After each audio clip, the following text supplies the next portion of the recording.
January the 31st, 2025, 7:13 in the morning here, rain.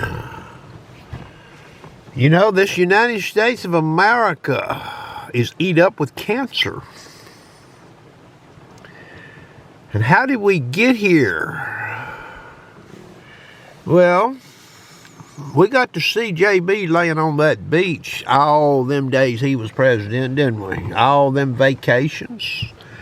What was Kamala Harris doing? They never really put the camera on her ass on a daily basis, did they? What was she doing exactly for 4 years as vice president? Yeah. I want you to think about this, and I went back and did a little research, but my research was limited. We had these two planes collide, and this was what? This was right in the backyard of what? The mainstream media press corps. So here's a few questions we need to be asking. Airplanes carry millions of people around in this country every single day. Major source of transportation. Major source of transportation that contributes to this vibrant nation economy. Would it be a fair statement? And I don't know the answer to this, but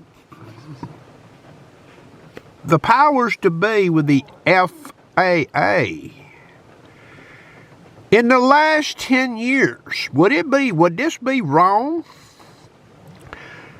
Aviation is so important and affects so many people. And remember, when a plane crashes, you don't have to be on that airplane to get killed. It could fall into a neighborhood, it can fall onto a highway, etc., into a building. Shouldn't we have somebody from the FAA in the hot seat? In the House or the Senate at least every year, no matter what's going on? Even if we have no incidents, if we have no crashes, isn't it that important? And I'm not talking about a confirmation hearing for a position associated with the FAA. I'm talking about the powers to be. Should we be getting a supervisor out of Atlanta's airport occasionally to come and have a little sit down where there's questions asked? What's going on? What about your hiring? Do you have your positions filled? Do you have any problems? How's your equipment working? Any recommendations? Anything we can do? I don't remember hearing very much talk about this. For as big and as important as this is, and for as many people as it affects, even our very own senators and congressmen fly on jets a whole lot. Not to mention our military uses them. So what about the press corps?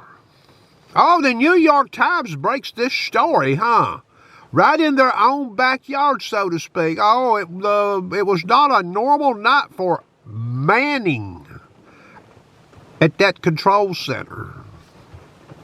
How many other days or evenings has it been not normal at Reagan International? And what about all the rest of the airports? Is there any not normalcy going on in those? You can get lucky.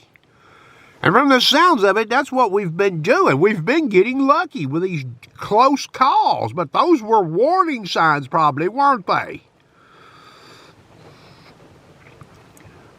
So this should be an industry, the FAA, where periodically this person is coming in, or somebody, very close that has knowledge, to see what the real deal is. And the press corps, freedom of the press. The Founding Fathers gave you all freedom of the press, which means you have the right to be nosy. So just how many people has the press interviewed in the last 10 years? And I'm not talking about after an incident. I'm talking about just touching base, asking questions. The press is part of the eyes and ears of this country. But instead, they want to play gotcha. They don't go out and do any good, intelligent question answering when it comes to big things that the American people use on a regular basis. They always wait till something happens and then they rush in. Or they're talking about this phony-ass January the 6th commission. So they got all their attention in all the wrong places. And they're always playing catch up. They're always coming up the rear. But they don't want to start asking questions because it may make somebody look bad, huh? Maybe part of somebody they believe in, like a Democrat Party. DEI. That's not going to work, okay? You got to have skilled, qualified, proven performers in these key positions. You can't wallpaper over somebody that's not qualified. It'll catch up with you every time. And we've seen this in California with these fires. That's part of the cancer. That's the Democrat Party. If the Democrat Party if they ran an auto manufacturing company, here's what would happen. If they went to inspect a car at an auto manufacturing plant, you know what they would do? They would be in the car. They would say, oh boy, that's a pretty paint job. Oh, they would get in there and they'd say, oh, this seat feels good. Oh, that music, that radio plays sounds good. Oh, I can run my phone hands-free. Oh, that's good. That's what they would do. You know what a Republican would do if they went and inspected a car, looked at a car? What they would be doing is say, okay, has this thing got all the lug nuts on all the wheels? Does the headlights work? Has it got brakes? That's the differences in these two parties.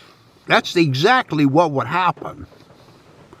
So the Democrat Party is what I call the wallpaper party. They cover things up with wallpaper to make it look pretty, but when you pull that wallpaper off, you know what you find? You find termites. You find cancer. Equal opportunity and treatment is that was the government stance back when. And what that meant is you gave equal opportunity and treatment, but this was driven by your skill level, your aptitude, your qualifications, and what you have done in the past. So you just can't go out here and hire just anybody because they're black, they got different skin color than white, they're a woman, or they got some funky-ass view on down the definition of a man versus a woman. It won't work. You will get failure every single time, and this even goes for a civilian corporation. Merits, qualifications. There are some very sharp blacks out there. There are some sharp Hispanics. There's some flunky white people out there that don't deserve to have a job when they apply. I've seen this. It's not about race. It's not about damn gender. It's about qualification, aptitude, skill level, and what you've done in the past.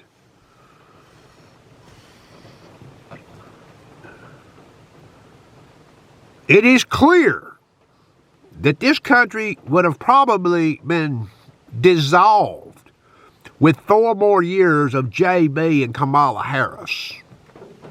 It is clear, especially when you look at these lunatic left liberals in these confirmation hearings.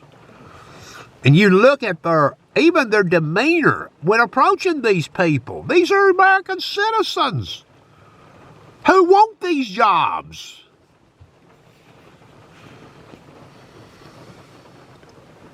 Well, President Trump, we're not going to probably see him laying on the beach. He probably ain't going to be playing a whole lot of golf in his 4 years as president, okay? Things are that bad, and there's so many things that need to be corrected. That's going to conclude the video.